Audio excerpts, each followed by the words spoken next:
IDF. Israel strikes back with punishing bomb drop on Islamic Jihadi targets in Gaza Strip. Jerusalem, Israel. Israeli planes struck 29 targets in the Strip, the army said in a statement. Palestinians said at least 5 strategic points were hit in the coastal enclave, primarily in areas around the cities of Khan Younis and Rafah.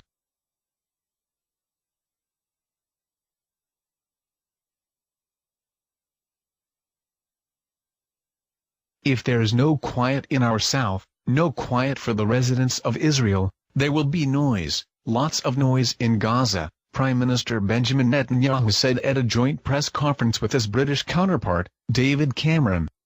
And that's an understatement.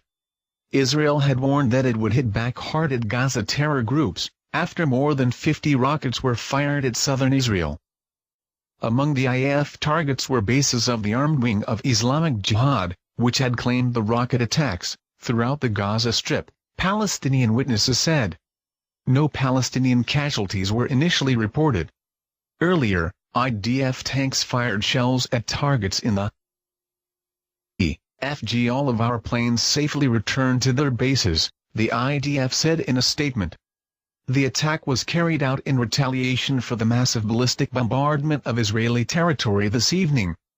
The IDF will not abide any attempt to harm Israeli civilians and IDF soldiers, and will continue to act decisively against anyone who employs terrorism against the State of Israel.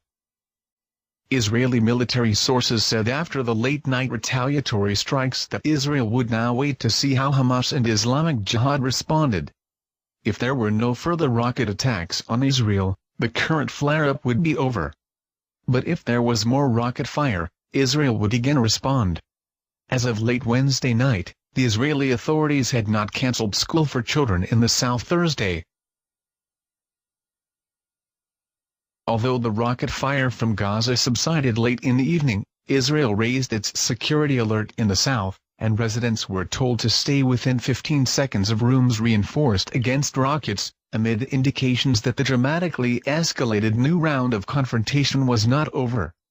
At least 2 rockets from Gaza fell in residential areas, one of them causing. There were no direct injuries, but a Sderot woman, aged 57, was lightly hurt as she ran for cover. If there is no quiet in our south, no quiet for the residents of Israel, there will be noise, lots of noise in Gaza, Prime Minister Benjamin Netanyahu said at a joint press conference with his British counterpart, David Cameron. And that's an understatement. Source: Times of Israel.